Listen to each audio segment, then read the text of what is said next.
दोस्तों, रामायण और महाभारत के ग्रंथ जितने हमने पढ़े हैं, टीवी पर देखे हैं, उससे कहीं अधिक विस्तृत और विशाल हैं। उनमें बहुत सारी रोचक और शिक्षाप्रद कथाओं का वर्णन मिलता है।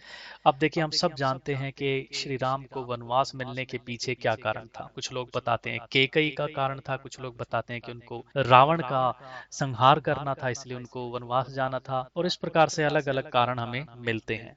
लेकिन दोस्तों, हम आपके सामने एक ऐसा ही बड़ा रोचक और अनसुना प्रसंग लेकर आए हैं जो हमारे पौराणिक कथाओं से उद्धृत है कि किस प्रकार देवऋषि नारद के श्राप देने पर एक बार क्रोधित होकर देवऋषि नारद ने विष्णु भगवान को श्राप दिया था, और उस श्राप को पूरा करने के लिए या उसको भुगतने के लिए समय विष्णु भगवान को पृथ्वी पर आकर ये 14 वर्ष का वनवास पूरा करना था। तो ये भी एक कारण था प्रभु को 14 वर्ष के वनवास मिलने का। आइए हम आपको बताते हैं कि वो क्या है, छोटी सी रोचक कथा जो हमने अभी शायद सुनी नहीं होगी, जो रामायण में नहीं बताई गई है। दोस्तों, पौराणिक कथाओं के अनुसार एक बार देवऋषि नारद को इस बात का बड़ा घमंड हो जाता है कि वो बड़ा ही तपस्वी और ब्रह्मचारी हैं और उनकी तपस्या को कामदेव भी भंग नहीं कर सकते। दोस्तों, इस बात को भगवान शंकर भाप जाते हैं और वो नारद मुनि को बोलते हैं कि आप ये बात विष्णु के सामने इतने अभिमान से ना कहना। लेकिन दोस्तों, शिव के मना करने के बावजूद भी नारद मुनि ये बात भगवान विष्णु के सामने कह डालते हैं। तब भगवान समझ गए कि नारद मुनि को अब अहंकार आ गया है, और अहंकार का भाव मन में आते ही, चाहे सूक्ष्म ही क्यों ना हो, सारी गड़बड़ होनी शुरू हो जाती है इंसान के जीवन। तो इसे खत्म करने के लिए, इस अभिमान के सूक्ष्म भाव को तोड़ने के लिए विष्णु भगवान ने एक योजना बनाई। नारद मुनि भगवान विष्णु को प्रणाम करके आगे तो बढ़ गए। जैसे ही वो थोड़ा आगे जाते हैं तो प्रभु की लीला से नारद मुनि को एक सुंदर भवन दिखाई देता है। अब उस सुंदर भवन में एक सुंदर राजकुमारी का संयमवर आयोजित हो रहा होता है। नारद उस जगह चले जाते हैं क्योंकि वो जगह इतनी आकर्षक थी। वो चले जाते हैं। जैसे ही राजकुमारी के ऊपर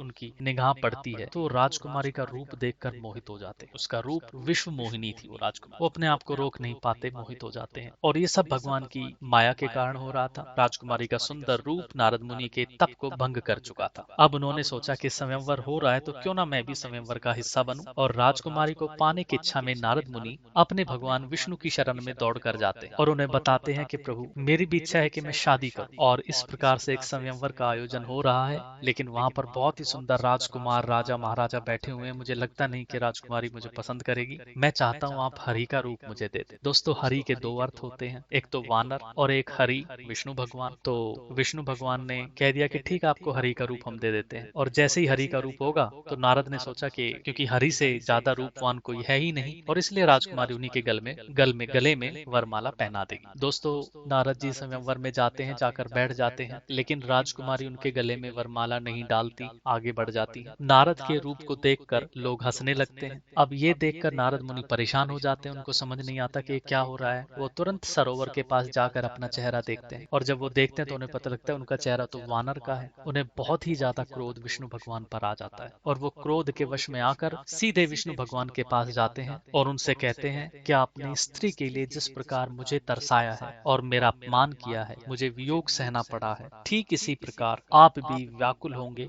और मनुष्य का जन्म लेकर स्त्री वियोग के दुख को सहेंगे, भटकेंगे, और उस समय आपकी सहायता सिर्फ वानर ही करेंगे। दोस्तों, जब भगवान की माया का प्रभाव हटा तब नारद जी को अपनी गलती का एहसास भी हुआ। उनको महसूस हुआ कि उन्होंने क्या बचकानी हरकत कर दी। उन्होंने भगवान से तुरंत क्षमा मांगी, लेकिन माना जाता है कि ब्रह्म ऋषि नारद के श्राप फलीभूत तो होने ही थे, वो टल नहीं सकते थे। इसलिए भगवान विष्णु को राम के रूप में पृथ्वी पर अवतार लेना था, माता सीता का वियोग सहना था, और वानरों की सहायता भी लेनी थी अपने उद्देश्य को पूरा करने के लिए। तो दोस्तों, ये खूबसूरती है हमारे अलग अलग ग्रंथों की कि किस प्रकार सारी कथाएं एक दूसरे से गुथी हुई हैं, अच्छे से बुनी हुई हैं, और उनके किस प्रकार से अलग अलग अर्थ हैं और उनकी अलग अलग शिक्षाएं हैं। धन्यवाद।